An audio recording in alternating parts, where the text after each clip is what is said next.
ಪರೇಶ, ದೇವತೆಗಳ ಸತ್ರ ಪೂಜೆಗೆ ಹೋದ ಮೇಲೆ ಅದೇಕೆ ಸ್ವಾಮಿ ನಿಮ್ಮ ಮುಖ ಕಮಲವು ಮಂಜು ಮುಸುಕಿದ ಕಮಲದಂತೆ ಕಾಂತಿಹೀನವಾಗಿ ಕಾಣುತ್ತಿರುವುದಲ್ಲ? ಸತಿ, ದೇವತೆಗಳ ಸಮ್ಮೇಳನದಲ್ಲಿ ನನಗಾಯಿತು ಸತ್ರಯಾಗ ಪೂಜೆ. ಅಲ್ಲದೆ ನನ್ನ ಪಾದೋದಕ ಪ್ರಸಾದದಿಂದ ಧನ್ಯರಾದರು ಸುರಗಂಧರ್ವ ಕೋಟಿಗಳು.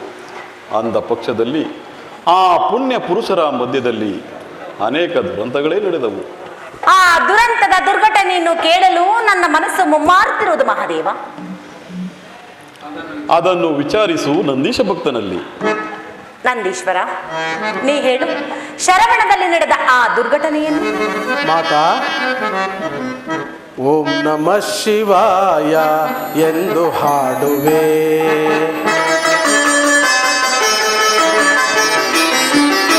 ಓಂ ನಮಃ ಶಿವಾಯ ಎಂದು ಹಾಡುವೆ. ಓಂ ನಮಃ ಶಿವಾಯ ಎಂದು ಧನ್ಯನಾಡುವೆ. ಓಂಕಾರ ಸನ್ನಿಧಿಯಲ್ಲಿ ಹಾಡಿನಲ್ಲಿವೆ.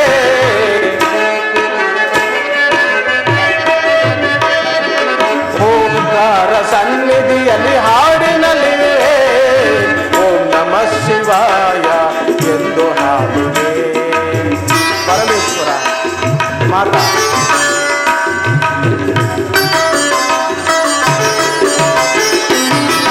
ಜನನ ಮರಣ ರಹಿತ ವಿಶ್ವನಾಥ, ರಾರಾಜಿಪ ನೋಡೆ ಗೌರಿ ಸಮೇತ. ಪರಮೇಶ್ವರ, ಜನನ ಮರಣ ರಹಿತ ವಿಶ್ವನಾಥ, ರಾರಾಜಿಪ ನೋಡೆ ಗೌರಿ ಸಮೇತ. ಜಗವ ನಿಲಯ ಇವಗೆ ಇವನಿರುವ ಎಲ್ಲರೊಳಗೆ. ಪರಮೇಶ್ವರ, ಜಗವ ನಿಲಯ ಇವಗೆ ಇವನಿರುವ ಎಲ್ಲರೊಳಗೆ. ಸುಲಭದಲ್ಲಿ ಒಲಿವ ತನ್ನ ಭಕ್ತರ ಮೊರೆಗೆ.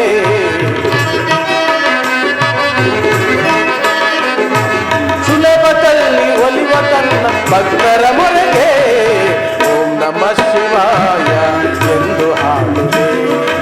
ಓಂ ನಮಃ ಶಿವಾಯ ಎಂದು ಧನ್ಯನಾಡುವೆ. ಓಂಕಾರ ಸನ್ನಿಧಿಯಲ್ಲಿ ಹಾಡಿನಲಿಯುವೆ.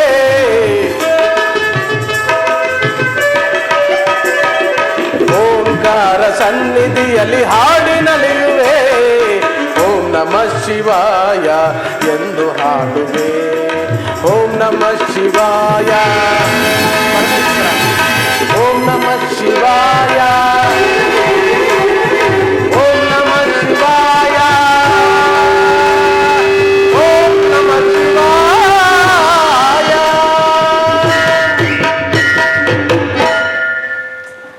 ಮಾತಾ, ಆ ವಿಷಯವನ್ನು ಕೇಳಬಾರದು. ಸರ್ವೇಶ್ವರನ ಧರ್ಮಪತ್ನಿ. ಆ ವಿಷಯವನ್ನು ಕೇಳಿದರೆ ಮನ ಮರುಗುವುದು ತಾಯಿ ನಿಮಗೆ. ನಂದೀಶ್ವರ, ನನ್ನ ಮನ ಮರುಗುವುದಕ್ಕೆ ಮಹಾದೇವನ ಮುಖಕಾಂತಿಯೇ ಕಾರಣವಾಗಿರುವುದು. ಮರೆಮಾಚಬೇಡ. ನನ್ನ ಪತಿಗಾದ ಮರುಗವು ಯಾರಿಂದ ನಡೆಯಿತು, ಬೇಗನೆ ಹೇಳು.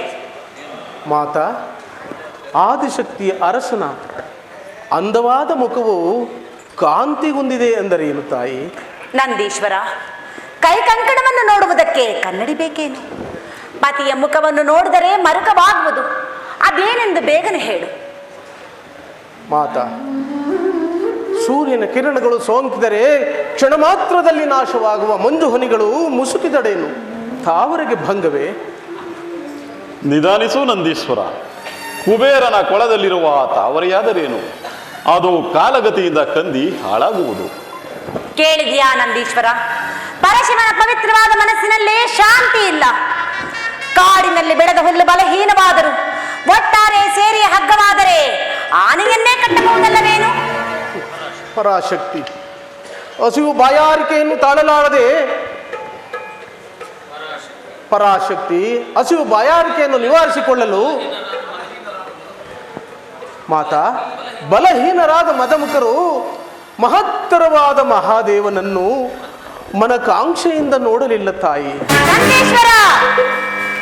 ಅದಾವ ಮದಮಕರೋ ನನ್ನ ಪತಿಗೆ ಬೇಸರವನ್ನುಂಟು ಮಾಡಿದವರು?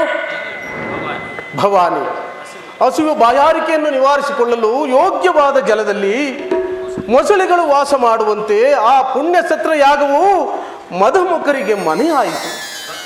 ಭಕ್ತ ಶಿಖಾಮಣಿ, ಅದನ್ನು ಹೇಳಬಾರದು ಈ ಕೈಲಾಸವಾಣಿಯ ಸಮ್ಮುಖದಲ್ಲಿ. ಅದೇಕೆ ಪತಿದೇವ? ಅದನ್ನು ಹೇಳಿದರೆ ಪ್ರಮಾದವಾಗುತ್ತದೆ ಸತಿ. ಅದು ನಿನಗೆ ಮುಂದೆ ಗೊತ್ತಾಗುವುದು.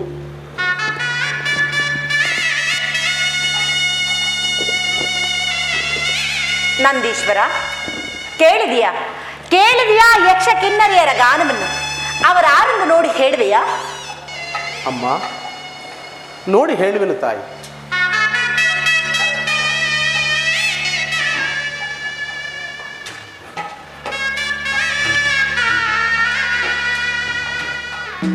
ಮಾತಾ, ಅವರೇ ಆದಿಶಕ್ತಿಯ ಹಿರಿಯ ಸಹೋದರಿಯರು. ತಂದೆಯಾದ ದಕ್ಷದೇವನ ಮನೆಯಲ್ಲಿ ನಡೆಯುತ್ತಿರುವ ಮಹೋತ್ಸವಕ್ಕಾಗಿ ಹೋಗುತ್ತಿರುವರು. ಅದಿರಲಿ ಮಹೇಶ್ವರ, ಶರವಣದಲ್ಲಿ ನಡೆಯುತ್ತಿರುವ ಶಿವಗಣಾಧೀಶ್ವರನ್ನು ನೋಡಿಕೊಂಡು ಬರಲು ಅಪ್ಪಣೆ ಆಗಬೇಕು. ಸುಖಿಸು ಸುಖವಾಗಿ ಶಿವ ಗಣಾಧೀಶ್ವರರನ್ನು ಸೇರಿ ಹೋಗಿ ಬಾ ನಂದೀಶ್ವರ, ನಿನಗೆ ಮಂಗಳವಾಗಲಿ. ಓಂ ನಮಃ ಶಿವಾಯ. ಓಂ ಸ್ವಾಮಿ, ನಂದೀಶ್ವರನ ಮಾತು ಕೇಳಲಿಲ್ಲವೇನು? ಶಾಂತಳಾಗು ಗೌರಿ. ನಿನ್ನ ಹಿರಿಯ ಸಹೋದರಿಯರು ದಕ್ಷಿಣಾಲಯಕ್ಕೆ ಹೋಗುವುದನ್ನು ನಾನು ಬಲ್ಲೆ.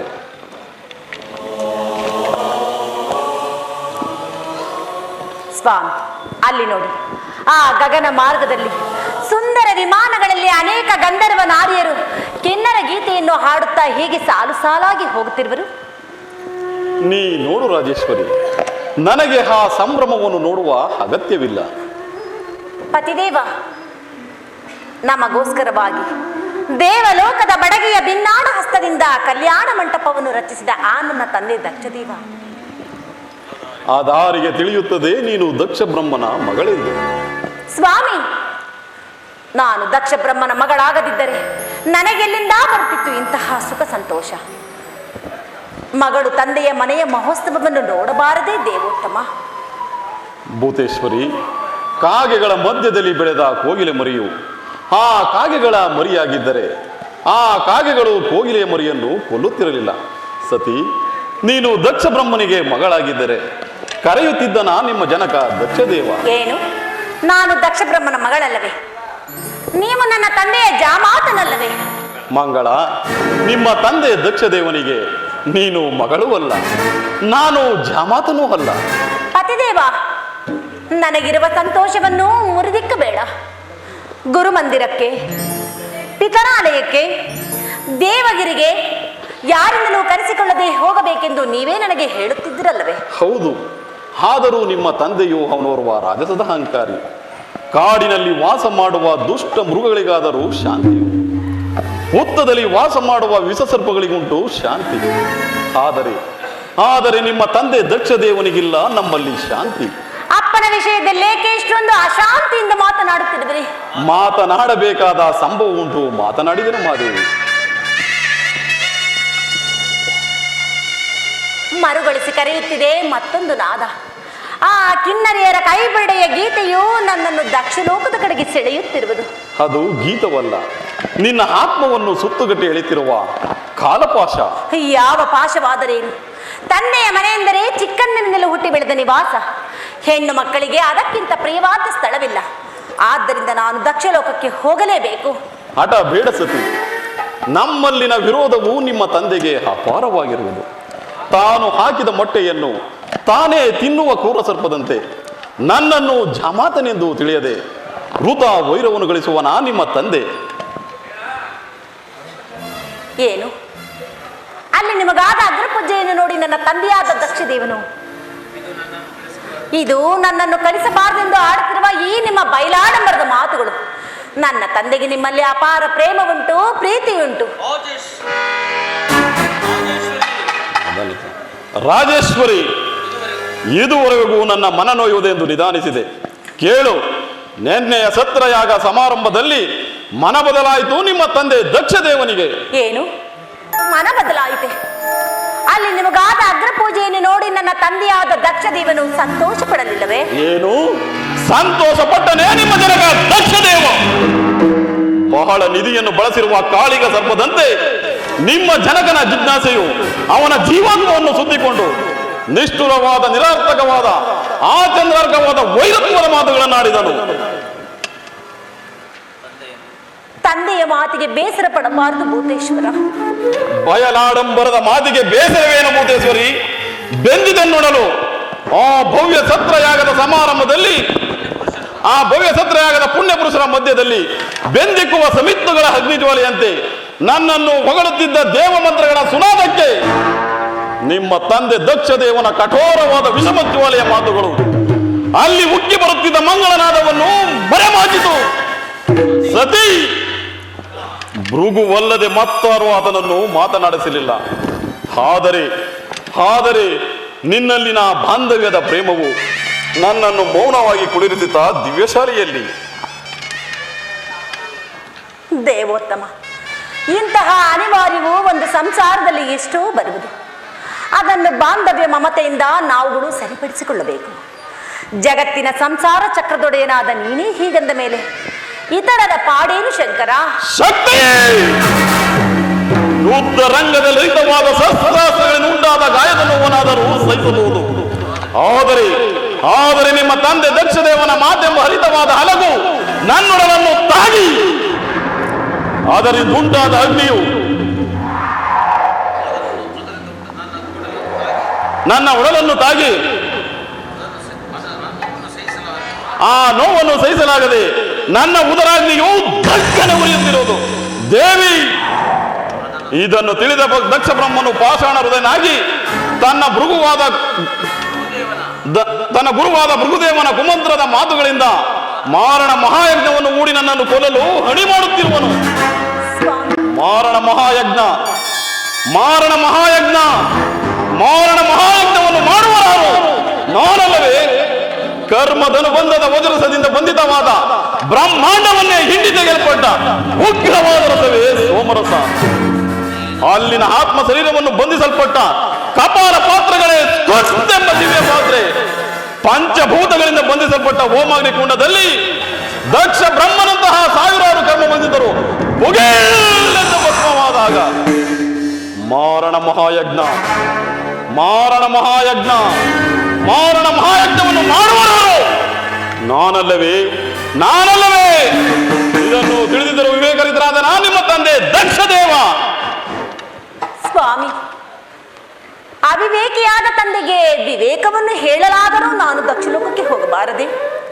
ಸತಿ, ದಕ್ಷ ಬ್ರಹ್ಮನಿಗೆ ನಿನ್ನ ಮಾತುಗಳು ಹಿತವಾಗಿ ತೋರುವುದಿಲ್ಲ. ಅಲ್ಲದೆ ನೀನು ಅಲ್ಲಿಗೆ ಹೋದರೆ ನಿನಗೆ ಹಾನಿ ತಪ್ಪದು. ಸ್ವಾಮಿ, ತಂದೆ ನಿರಾಕರಿಸಿದರೆ ಏನಾಯಿತು?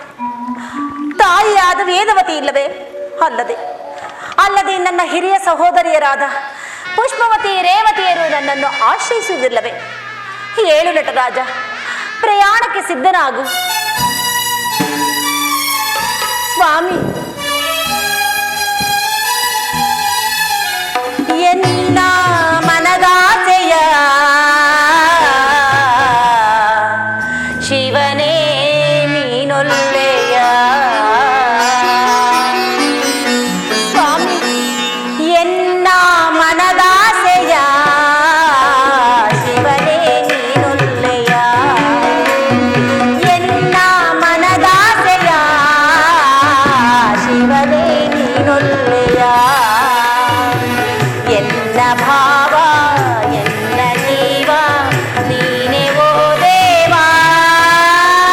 ಎನ್ನ ಮನದಾಸೆಯ ಶಿವನೇ ನೀನೊಲ್ಲೆಯ.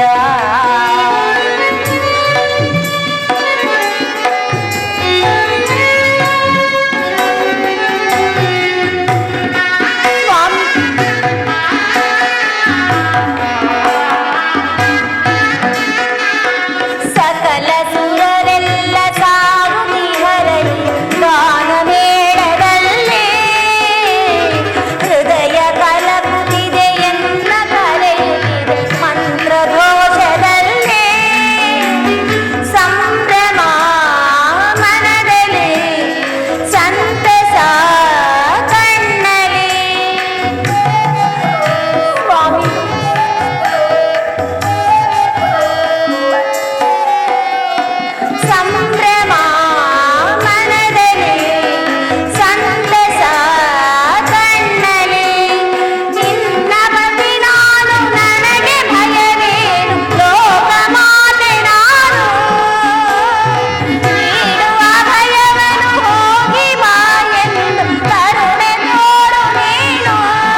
ಮಾನಿನಿ ಮನದಾಸೆಯನ್ನು ಮುನಿಸಿಲ್ಲದೆ ಮನ್ನಿಸು. ನಿನ್ನ ಧರ್ಮಪತ್ನಿ ರಾಜೇಶ್ವರಿಗೆ ದಕ್ಷ ಲೋಕಕ್ಕೆ ಹೋಗಲು ಅನುಮತಿಯನ್ನು ಕೊಡು. ಇದೋ ನಿನಗೆ ನಮೋ ಎಂದು ನಮಿಸುವೆನು.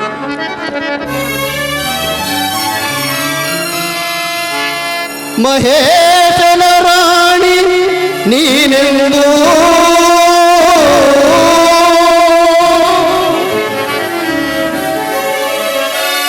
ಮಹೇಶನ ರಾಣಿ ನೀನೆಂದು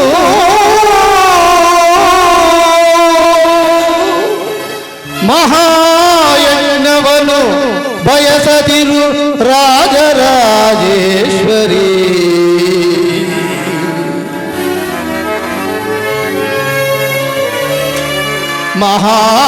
ಮಹಾಯಜ್ಞದೊಳು ಫಲವಿಲ್ಲ,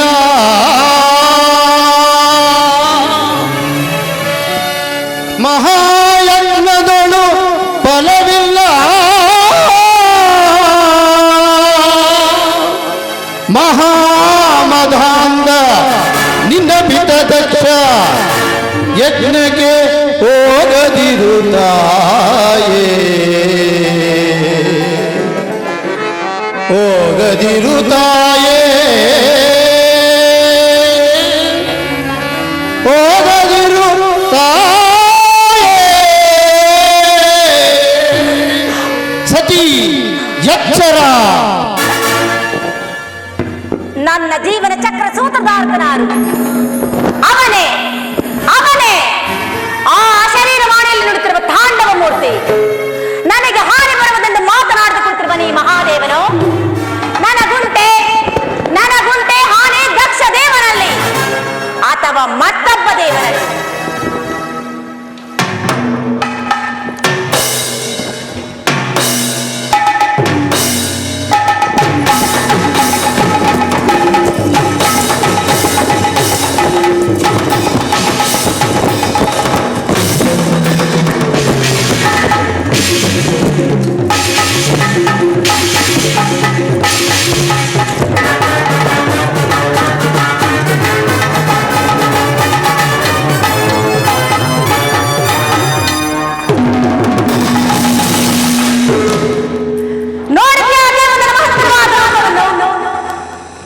ಬ್ರಹ್ಮ ವಿಷ್ಣು ಮಹೇಶ್ವರನ ಒಟ್ಟುಗೂಡಿ ಬಂಧಿಸಲ್ಪಟ್ಟ ನನಗೆ ಧಿಕ್ಕಾರವೇ ಅಥವಾ ನನ್ನ ಪತಿಯಾದ ನನಗೆ ಧಿಕ್ಕಾರವೇ?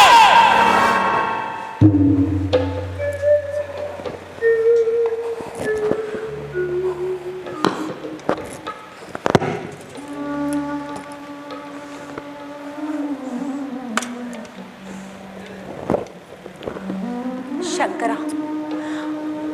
ಅನುಜ್ಞೆಯನ್ನು ಕೊಡು.